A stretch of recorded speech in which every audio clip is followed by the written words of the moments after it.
You would not know this unless you were watching on YouTube, like the actual video of the podcast, but I have been trying out different places in my apartment for filming because normally, y'all know that have been with me since day one, like I was recording in my closet. Like everywhere I went, I would just go into the closet and hit record, which I love, but for the video component, not sure if it's the most conducive. So I'm trying out different places. This is definitely a trial. Maybe I'll have y'all vote on like which location you like the best, and you'll have to guess one of those locations is actually my current closet.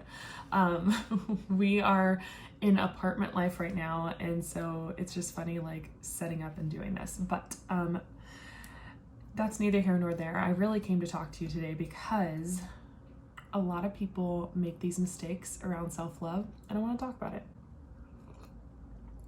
So I'm going to start with a quote by Lucille Ball. If you haven't seen I Love Lucy, it's her. She's amazing. She says, "Love yourself first and everything else falls into line. You really have to love yourself to get anything done in this world." It's true. So that's why this is important. In order to get anything done, you gotta love yourself, and self-love, it starts there. But a lot of people make mistakes around this, and I want to talk about it because it's things I've seen over the past few years working with clients, things I see and hear from people, and things I've also done myself. So I'm excited to talk to you about these top 5 things. Obviously there's other things too, but I'm going to try and keep this episode short, sweet, and to the point. Hey love, welcome to Confidently Uncomfortable. I'm your host and self-appointed hype woman, J.Go. Every week, I'll bring you 2 new episodes. Today, we are loving on ourselves. That's right, we're getting hit by the love bug and diving into all things self-love. Excited to be on this journey together. Let's go. So number 1, only associating self-love and self-care as buying like luxurious things. That's not the cutest way to say it. Basically, like, self-love is not all face masks and bath bombs. Like, it can also look like really uncomfortable things that you might even not want to do, like having a tough conversation with someone in order to move forward in your life, or setting hard boundaries with family members or coworkers because you've changed and you want to make sure that you stick to what your goals are. It could be going to the gym even though you don't feel like it. It could be eating out less and drinking more water. Self-love is not always sexy, but it's about doing the things that are best for you and your highest self. So remember that the next time you're wanting to go out to eat, which is totally fine too, but maybe your best self needs you to stay at home and cook so that you can go to sleep early. So don't always just associate self-love and self-care as only being those luxurious things. Like, love yourself enough to set boundaries and remind yourself that like your time is precious and it's important. Like, if you don't do some of the hard, uncomfortable things, you're not going to reach the level of self-love and just the level that you were created to be, the person that you were created to be. It's hard to get there if you're not, getting uncomfortable. Hence the name of the podcast here, Confidently Uncomfortable. So y'all watch Parks and Rec, treat yourself is not bad. It's not bad to like want to take yourself out to a nice dinner or want to buy that really nice piece of jewelry or want to take yourself on a trip. Like, none of that is bad. I actually just told some clients to do that recently. But if you're simply using those things as a crutch in order to avoid or cover up what's really going on inside, I want you to think again, because it's important to get to the root of what's going on. Maybe there are some insecurities that are holding you back from being able to fully love yourself. And I want to challenge you to go deeper and do the hard stuff that might not feel as great, that might not be as flashy and sexy as doing a spa day by yourself or staying in a 5-star hotel or, flying first class. All those things can be deemed as, okay, self-care, prioritizing me, and that's great. And like, listen, I'm all for it. But I have done that personally. I've done the things where I'm like, okay, I should love myself now. All right. So I've like, you know, I got a massage today, I should feel really good in my skin. And then I'm like, wait, I still feel like shit. I'm still not happy with where I'm at. And it's because I was avoiding what was really going on the inside. And I wasn't showing my self-love in those ways. And I was also finding ways to numb in order to not feel the pain. And that wasn't what I needed. I needed to actually feel deeper. And so I want you to break up with associating solely with the treat yourself vibes of self-love and self-care, okay? You can do some hard things too. So think of one thing that maybe you've been avoiding and do that as a form of love to yourself. Okay, that's number one. Okay, number two mistake I see, always shifting the blame onto others. Okay. Seeing every time something comes up, or an obstacle comes up, or something doesn't work your way, you can be quick to blame other people. A phrase kind of comes to mind with this one that I see a lot on social media is people saying like, well, if he wanted to, he would. And the concept behind it is it's meant to be like empowering, like, hey, don't settle for less than you're worth. And I believe that. Absolutely. I believe you should not settle for less than what you're worth. But I also believe that you need to be showing up fully for that person, that highest self that you feel like you're worthy of love. You need to be showing up as her.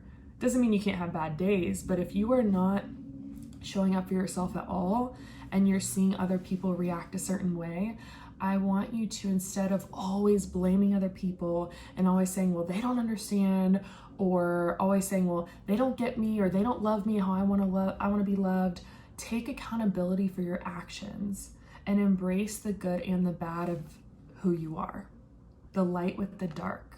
This one was one that really scared me. When I started to tap into my own healing journey, I did some shadow work. I did some deep inner work of actually looking into who the fuck am I? And one of the activities I did that was kind of weird was I sat in front of a mirror naked. And I've talked about this in one of my, I think it was the Feel Good Naked episode, but I sat in front of a mirror naked, and I didn't have any game plan with that. I just kind of went through what was going on in my head. And it's interesting when you sit long enough with yourself alone, the thoughts that can start to arise. Maybe the negative thoughts or the not so light thoughts about yourself or about others or about anything. And it can be easy to just try and bypass those thoughts with okay, just you need to think of something happy now, or you need to think of something positive about yourself. But the thing is, there is so much growth in that darkness too, and understanding it and seeing it as a part of you, and it doesn't define all of you, but it's just good to know and learn and get comfortable with. It allowed me to be more vulnerable than ever, because there was this fear that if I was fully myself, if I was fully sitting with myself, this is why I was afraid of being alone for so long, but there was this fear that if I did, I wouldn't like what I saw. And so when I finally sat with the quote unquote bad parts of me, I was able to see, you know what, those bad parts of me are what bring me into who I am today as a leader, who I am today as a wife, and they've helped me learn so much about myself. And so I no longer put this shame and guilt on myself for those things. I just start to see them as where they're at. And maybe they start to kind of fall away, or maybe they don't, but I'm not going to judge myself for that. And so it's important though to see that and to recognize, hey, maybe the toxic person in the room is me. Maybe I'm actually having some toxic behavior. It's so interesting. I went through this healing journey. Honestly, I just went through this journey of marriage, and getting married to my high school sweetheart. We are very different than we were when we were in sophomore pre-calculus together, right? So we know each other enough to where we know how to push each other's buttons, and we know each other enough to where I could absolutely turn things on him and make it be all about me, in the sense of okay, well, you're not seeing me, you're not loving me for who I am, you're not, fully embracing myself. But then it's everything I was saying to him was actually how I was feeling. I wasn't fully embracing myself. I wasn't fully seeing myself. I wasn't fully loving myself, right? And so if I immediately had jumped to, if he wanted to, he would. here's the thing, even if he was, which he was doing a lot of beautiful things for me, but even if he was the perfect boyfriend at the time, I wasn't in a place where I could even embrace that level of true, deep love because I didn't feel it for myself. And so instead of shifting in the mindset of like, if he wanted to, he would, let's slow our roll and either stop dating for a while or date ourselves and start to identify, okay, but like, what would I do for myself? If I wanted to, I would. Let's shift that. If I wanted to, I would. Okay. So if we're going to put that kind of accountability on our partner, which there's nothing wrong with that, I think that's important. But if we're going to put that level of accountability of if he wanted to, he would, I need you to flip it back to yourself and say, if I wanted to, I would. So you are also showing up for yourself at the level that you expect from others. That's really, really important because you come first. So take accountability in that space and asking yourself, in what way did I play a part in this outcome, in this circumstance? How did I react? And how could I have reacted differently? This is how we can use the the shadow sides of ourselves to learn more about ourselves. Growing up where there's maybe narcissism in your family, maybe that's the case here, you might have those tendencies coming out in yourself and not realize it because it was natural for you growing up to see that. And so it's easy for us to maybe see the darkness in others, or how they say in the Bible, what is it, like you see the splinter in someone else's eyes, but you fail to see the log in yours, or something like that. I don't know. Basically saying like, it's really easy to see the flaws in other people, but it can be really hard to see it within ourselves because there's a fear in that vulnerability of facing, the parts of us that don't necessarily look squeaky clean and bright and beautiful. And so getting better at that, and that helps you break up with blaming other people, and it helps you start to learn more about yourself and shift and grow. And that's a huge thing for me. And I ultimately think it's what kept our marriage together, was that we were willing to both learn about ourselves and recognize neither of us was perfect. And it was a beautiful thing. And I'm sure it will continue to be a growing situation for sure. I do want to put a caveat here with number 2 is, just because I'm saying to take accountability, that does not mean that everyone gets a free pass to walk all over you. That's not what I'm saying. I'm not saying that every time someone is really shitty towards you, that you just get to be like, okay, well, it's obviously my fault. No. You can set boundaries. You can cut people out of your life. Absolutely. But I want you to always come back to yourself and recognize, how can I grow from this? Whether it means you shifting something about yourself or just growing from it and setting a boundary and not spending time with that person. So hopefully that was helpful. Number 3, always seeking external permission to love themselves. I'm calling myself out. I was such a people pleaser. I needed external validation to literally do anything. Anytime I would do something, I was looking over hey, is that cool? Did you like that? Did you like that joke? And the thing is, if you're finding that what you wear, you do, or whatever you say, it feels like it needs validation from others, this is hard to break. And the thing about it is it's natural. It's natural in human nature to want to find connection, to want to find relatability, and there to be similarities between us. So it's very natural for us to want to match that with other people. But I will say, if you're constantly doing that with everything, then it can become a problem because you start to forget who you are. You start to not allow yourself to just be, because you're constantly stopping yourself short from fully expressing who you are because you're looking to your right or to your left and okay. Is that allowed? Is that okay? Do you approve? And someone's always going to disapprove. So if you're always looking for full approval, you're going to be disappointed, and it's going to oftentimes make you blame yourself when you shouldn't blame yourself for showing up exactly as who you are. Okay. So what can you do if you're stuck in that space? Listen here. I personally started doing a small form of quote unquote exposure therapy. Not really, but I would wear crop tops and ripped jeans to family functions. Hear me out.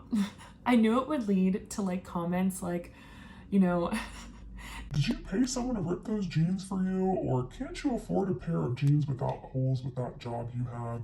and you know, I literally go into the event expecting to hear that, and it helps me laugh off the comments.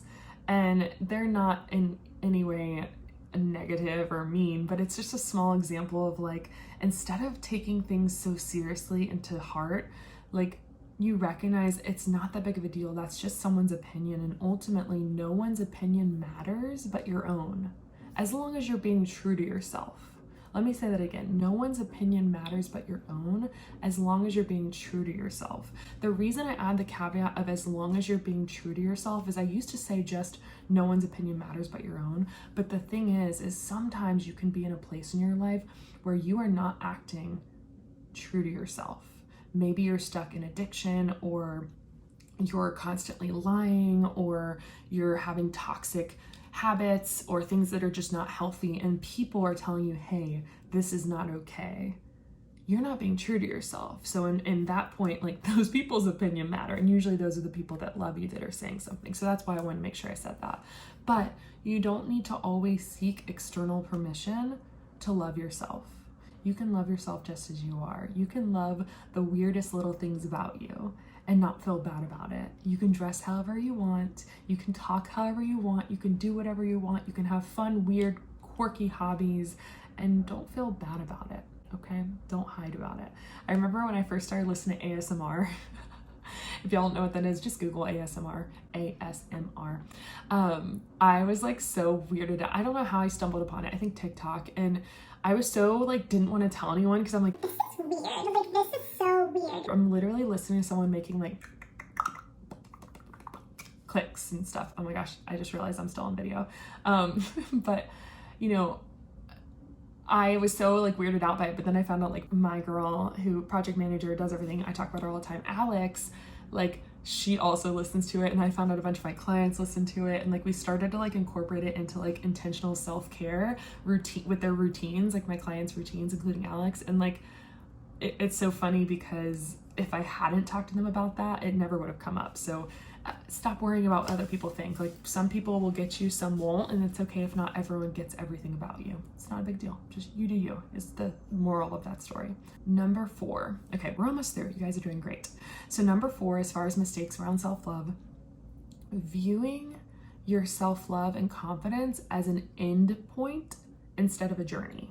So with this one, you don't focus on self-improvement and healing your relationship with yourself with there being like a final destination, because your self-love journey is a part of life. And like, that means as long as you're here on this earth, you're gonna be in it. You're gonna be in your self-love journey. So you need to learn to embrace the journey and not see it as like you wake up every day and you're like, Okay, am I there yet? Like, am I good enough? Am I confident enough? Do I have permission to be myself now because I'm confident? like, it doesn't work like that. And I talked about this actually in the second episode of season 2, is the spiral versus saying like, oh man, I'm going backwards. Like, when you go through it, when you level up to a new stage in your life, you might notice some patterns start to come up again, maybe around your negative self-talk. We'll use that as an example. But instead of seeing it as you're backpedaling or you're failing again or whatever, you can recognize that you're actually on an upward spiral, and you're like, okay, this is just a new opportunity to use the new tools that I've created and the new mindset shifts and patterns that I've help start to solidify them even more on this self-love journey. And so if you start to view things like that as like mini opportunities for you to grow in that self-love, that's going to change the game, because you view it now as a journey, and every single journey has a new adventure and a new, you know, opportunity, opposed to seeing it as like an end game. And you're like, I thought I was done with this. I thought I was confident enough. I thought I didn't have these thoughts anymore. And like, that's so judgmental to get on yourself for having a negative thought. And instead you're like, hey, this is coming up for me. I'm not going to put any positive or negative thoughts about it. I'm just going to recognize that it's coming up, call it out and then think, why could this be coming up for me? Maybe I haven't been taking care of myself. Maybe I need to do some self-care. Maybe I need to treat myself, you know?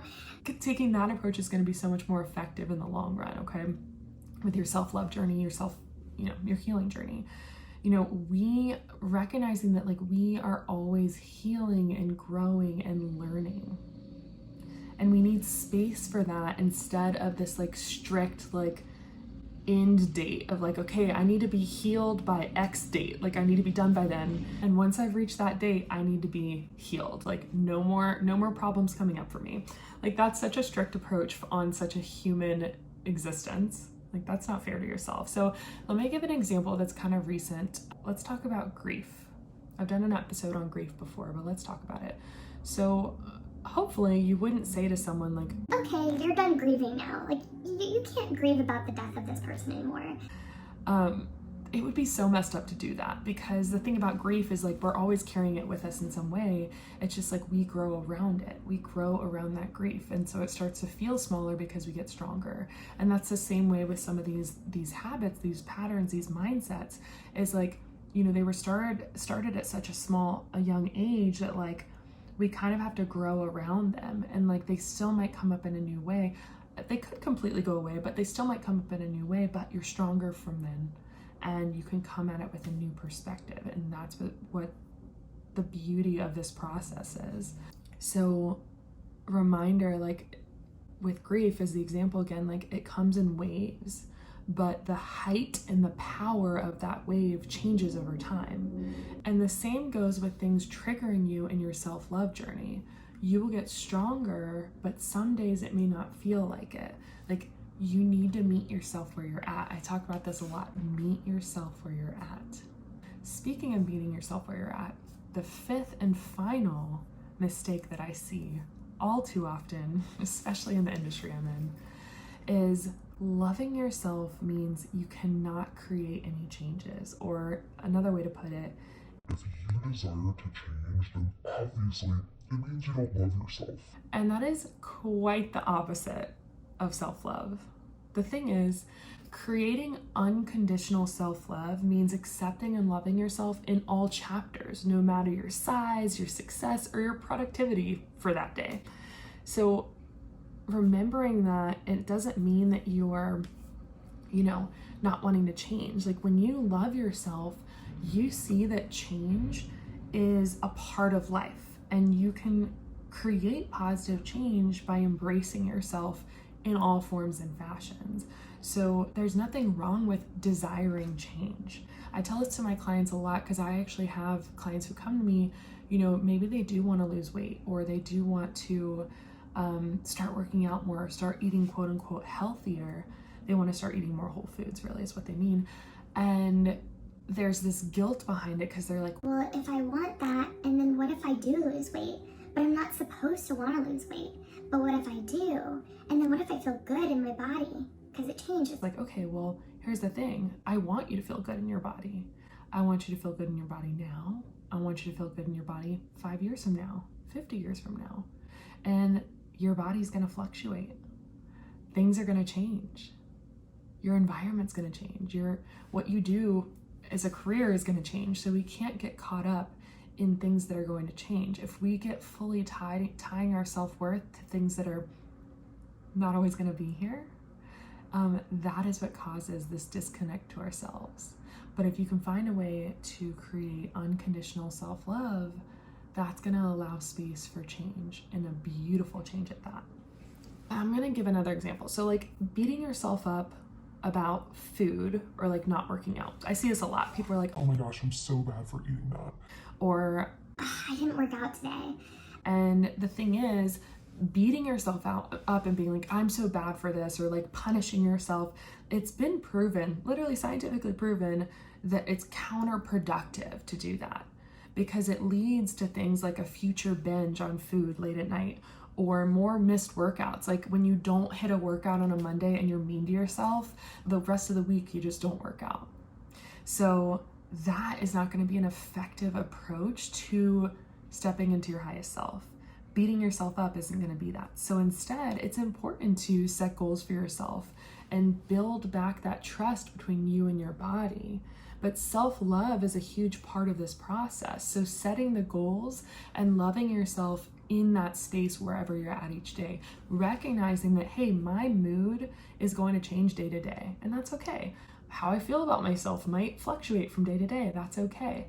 Like on the days where you are struggling with what you see in the mirror, instead of beating yourself up and be like, I thought you were over this, J.Go. you can be like, oh, we're having a not so comfy day in our body. What can I do to make me feel good? I'm going to put on some comfy clothes. I'm going to drink some nice tea. And I'm going to remember that I am not my body fully. Like that's not the only good thing about me. So instead, seeing that, and then on the other days you might be feeling yourself, and that's awesome. And a lot of it has to do with our hormones anyways. So if you want to learn more about that, I am going to be talking about that in BCB universe with cycle syncing, because a lot of that has to do with one day you're feeling yourself and another day you're not, and guess what? It's because our hormones fluctuate over a 28-day period. That's a little plug there, but I'll leave it at that. Check the show notes and you can get on the wait list. Unless enrollment is now open, then you can go ahead and apply. So I hope this list was helpful. And remember how I said to come at this with a place of like embracing where you're at. So if you're currently doing any of these quote unquote mistakes, I don't want you to feel bad about it. I just want you to recognize it, because intention is key, and figuring out what's coming up for you is going to be the first step. So think, what are those things? Am I only associating self-love and self-care as like always buying luxurious things and not necessarily doing the hard stuff? Or am I always shifting the blame onto others? Or am I always seeking external permission to love myself? Or am I viewing self-love and confidence as an endpoint instead of a journey? Or finally, do I feel like I'm not allowed to desire change in my life because I won't love myself if I do? Hopefully you're able to break up with these and start stepping into the amazing, amazing person that you are. I'm here to help you with that. I hope this episode was really helpful for you. Be sure to leave us a review. Right now we're doing fun things for people that do leave reviews. Add your Instagram, social handle, whatever, and then we'll be doing a give back program if you're listening to this when it's coming out. But I am looking forward to this season 2 with you, and I'll see you guys on the next one.